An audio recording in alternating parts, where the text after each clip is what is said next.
भारत के पास 3 विकल्प हैं। पहला विकल्प है कि जो हमने पहले किया था, सर्जिकल स्ट्राइक करें या क्रॉस बॉर्डर एक अटैक करें, पर मेरे को लगता है उससे इस बार उतना असर नहीं पड़ेगा, तो इस बार छोटा वार नहीं चलेगा। दूसरी बात, पाकिस्तान कोई छोटी मोटी कंट्री नहीं है, उनके भी डिफेंसेस हैं, और ये हमारे पास जो आजकल न्यूक्लियर वेपन है वो थर्मो न्यूक्लियर वेपन है, तो वो जापान से 40 गुना ज्यादा, जो जापान पे गिरा था उससे 40 गुना ज्यादा बड़ा है। नमस्कार, आप देख रहे हैं खबर हंट और मैं हूं आपके साथ करिश्मा सिंह। इस वक्त हमारे स्टूडियो में हमारे साथ मौजूद हैं वरिष्ठ पत्रकार निनाद सेठ सर, जिन्हें हम कथात्मक पत्रकारिता और टीवी पैनलिस्ट के रूप में भी जानते हैं। सर से आज हम बेहद ही अहम मुद्दा पर बात करेंगे। जैसा कि आप सभी जानते हैं, हाल ही में 22 अप्रैल को कश्मीर के पहलगाम घाटी में एक बेहद दर्दनाक और भयावह आतंकी हमला हुआ, जिसमें 26 से 28 पर्यटकों की जान चली गई, जो वहां अपना सुखद वक्त बिताने गए थे, घूमने गए थे।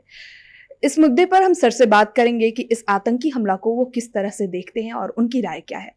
जी नमस्ते सर। मुझे लगता है कि ये एक बहुत खतरनाक हादसा हुआ है।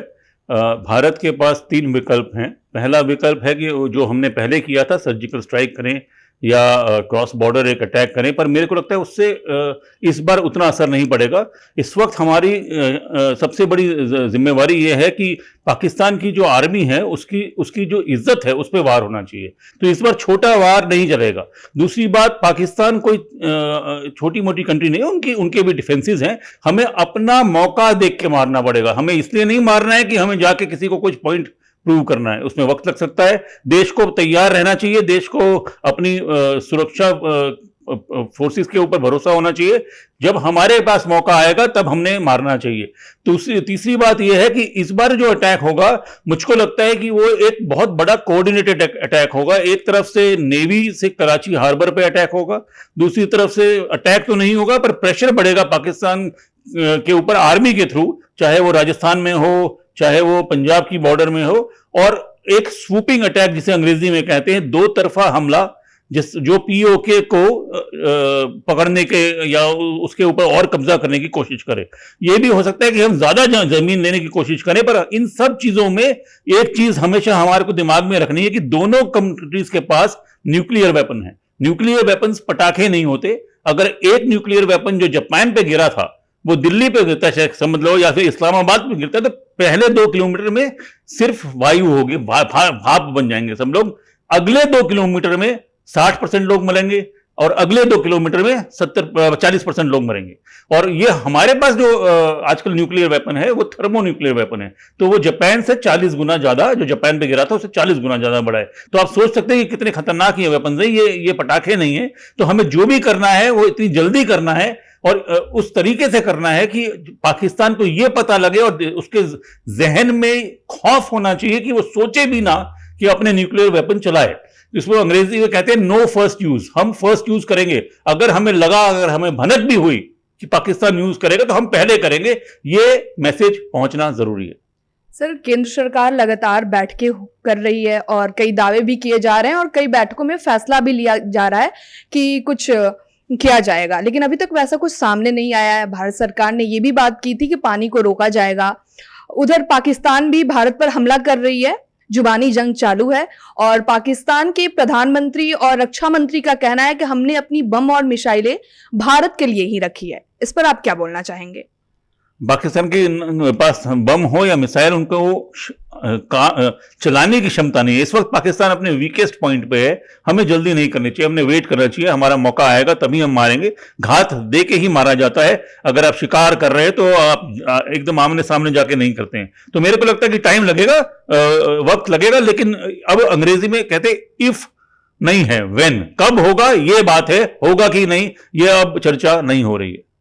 सर, कहा जा रहा है कि अभी तो फिलहाल इस हमले के बाद पूरा देश एकजुट है, लेकिन सवाल ये भी उठ रहा है कि इस हमले के पीछे कहीं ना कहीं कश्मीर में सुरक्षा की कमी थी, तभी आतंकवादी इतनी आसानी से वहां पर पहुंच गए।